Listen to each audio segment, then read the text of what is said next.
नहीं थी।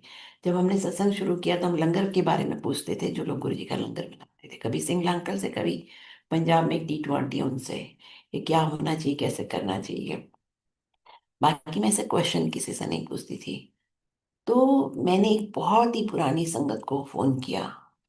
मैंने कहा अंकल, गुरुजी ने ऐसा मुझे ड्रीम में बताया कि मेरी ईगो बहुत है, तो ईगो बिना तो कभी स्पिरिचुअल प्रोग्रेस होती ही नहीं, तो गुरुजी की ब्लेसिंग्स नहीं मिलती। तो मैंने कहा मुझे क्या करना चाहिए? तो बोलते हैं सेवा करो, सत्संग करो। मैंने कहा सत्संग तो 2008 से हो रहा है, 12 साल हो गए, ये 20 की बात है। तो बोलते हैं सेवा करो। मैंने कहा तब से सेवा कर ही रहे हैं। तो फिर उन्होंने मुझे एक बात कही, अच्छा बोले अगली बार फोन करना, मैं आपको एक मंत्र दूंगा। और ये सुनते ही मैं इतनी अपसेट हो गई अंकल से। मैंने कहा देखो इतने सालों से कनेक्टेड है, और ये मुझे मंत्र देने चले हैं, लगता है खुद ही गुरु बन गए। और मैंने उनको बोला अच्छा अंकल, मैं आपको बाद में फोन करूंगी। मैंने फोन बंद कर दिया, उसके बाद कभी नहीं किया। अगर कुछ भी हो जाए, शिव पुराण में भी लिखा है कि जन्म से मृत्यु तक एक ही मंत्र का जाप करना चाहिए। मंत्र तो हजारों हैं, हजारों मंत्र हैं। पता नहीं, मैंने कहीं पढ़ा था 7,000 या 7 लाख मंत्र है टोटल। हर देवी देवता का अलग मंत्र है। तो रोज एक मंत्र करोगे तो कुछ नहीं होने वाला। तो शिव पुराण में क्लियरली लिखा है। और जब आपको गुरु मिल जाता है तो सिर्फ और सिर्फ गुरु मंत्र का जाप करना होता है। और वो अंकल ने मुझे बोल दिया कि मैं नया मंत्र आपको दूंगा। आप सोचिए। इसलिए पुरानी संगत से आपको सिर्फ मैसेज लेना चाहिए, उनकी उनको फॉलो नहीं करना चाहिए। ज्यादातर संगत ये गलती करते हैं, और थोड़ा सा उनको उनको चढ़ा दोगे ना तो वो आप उन्हीं को फॉलो करने लगोगे, और हर बात उनसे ही पूछ के करोगे।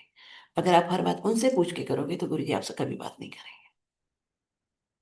ये बात हमेशा याद रखना। कभी कुछ नहीं भी बड़ी प्रॉब्लम हो, आप गुरु जी से डायरेक्टली पूछो। अभी रिसेंटली ना क्या हुआ था कि गुरु जी ने मुझे एक बार कहा था गुस्सा मत करना, आपको पता है सारा मैंने सत्संग किया हुआ है।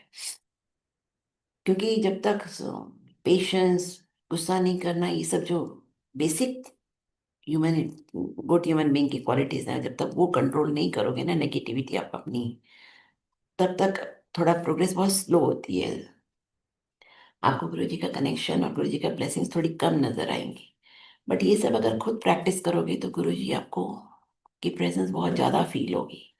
तो आपकी कैसी भी प्रॉब्लम है, आप किसी इंसान से मत पूछो, आप गुरु जी से पूछो। और गुरु जी से पूछने की भी जरूरत नहीं, गुरु जी ने एक ही बात कही है कि गुरु जी के पास बैठ के मंत्र जाप करो। मंत्र जाप बहुत ज्यादा पावरफुल है।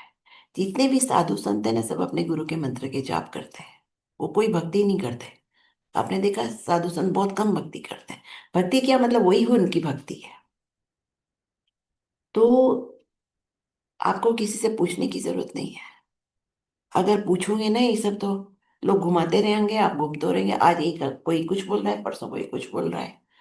इसलिए आपको पुरानी संगत से सिर्फ और सिर्फ उनका सत्संग सुन के आपको मैसेज उनका कैच करना है जो आपको सूट करता है। और देखिए कितने भी सत्संग कर लो, कुछ भी कर लो, एक ही मैसेज है कि गुरु जी की भक्ति करो। गुरु जी भी यही सिखा रहे थे। अपने गुरु का गुणगान करना हमें अच्छा लगता है, और सबको सुनना भी अच्छा लगता है। जैसे अपने माँ बाप को कोई अप्रिशिएट करे तो बहुत अच्छा लगता है। ऐसे ही गुरु जी ने हमें एक सेवा दी है कि हम आगे उनका मैसेज पास करें। बट अल्टीमेटली एक ही मैसेज है कि उनकी भक्ति करो, उनका पाठ करो, और खुद अपना डायरेक्ट कनेक्शन बनाओ। किसी के कनेक्शन से आपका कुछ कनेक्शन नहीं बनेगा। और लोगों के चक्कर में मत पड़ा करो। एक बारी ना एक आंटी थी, जब देखो तो मुझे, जब मैं क्यू में खड़ी होती थी ना गुरु जी के जाने के बाद, गुरु जी के सामने भी एक बार एक दो बार इन्होंने मुझे बोला है लंगर के टाइम पे कि आंटी मुझे आपसे एक बात करनी है। तो मैंने कहा अच्छा, करेंगे। मैं इतना कह के टाल देती थी, क्योंकि गुरु जी के सामने मैं किसी से बात नहीं करती थी जब गुरु जी फिजिकली थे। मैं इतना ही बोलती थी हाँ जी करेंगे, कोई बात नहीं। तो काफी टाइम बाद जब गुरु जी चले गए 2008 में, वो मुझे फिर बोलने लगी। जब भी मुझे क्यों में देखती थी, आंटी आपसे नई बात करनी है। मैं कहती थी अच्छा। मैं इतना ही बोल के छोड़ देती थी, उनको कभी चांस नहीं मिला। तो गुरु जी के जाने के बाद एक बार उषा भाटी आंटी के घर में सत्संग था, जहाँ मैं भी गई थी और वो आंटी भी गई थी। तो जब लंगर हमने खा लिया तो हम निकलने लगे दोनों, तो मुझे फिर मेरे सामने आ गई। तो उन्होंने मुझे कहा आंटी मुझे आपसे बहुत ज़रूरी बात करनी है। मैंने कहा अच्छा ठीक है, आज आप बता दो क्या बात करनी है आपको। मैंने कहा बहुत टाइम से मुझे कह रहे हो। तो बोलती कमरे में आ जाओ, कमरे में आ जाओ।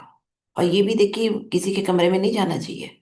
तो मैंने कहा आंटी, मैं और आप किसी के कमरे में गए ना उषा भाटिया आंटी के बेडरूम में, 10 लोगों ने देख लिया, कल कुछ हुआ ना तो अब सोचो क्या होगा, आपका मेरा नाम आएगा। मैंने कहा मैं नहीं जाऊंगी किसी के बेडरूम में ऐसे। ये सब गुरुजी गाइड करते हैं। तो मैं नहीं गई उनके कमरे में। मैंने कहा मैं नहीं जाऊंगी, आप जो कहना है यहीं पे कहो। तो उन्होंने मुझे क्या बोला पता है, कि हमको ना एक साड़ी का शोरूम खोलना है जहां आप रहते हो। देखिए आप कितने साल टाइम से, सॉरी,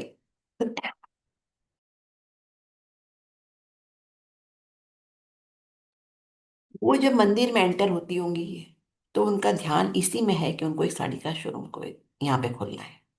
तो आप सोचो उनको क्या आशीर्वाद मिला। और अल्टीमेटली शोरूम तो खुला भी नहीं, क्योंकि जब जैसे ही उन्होंने मुझे कहा, बड़ी ब्लेसिंग से गुरुजी की मेरे पे कि मैं लोगों को डायरेक्ट जवाब दे देती थी।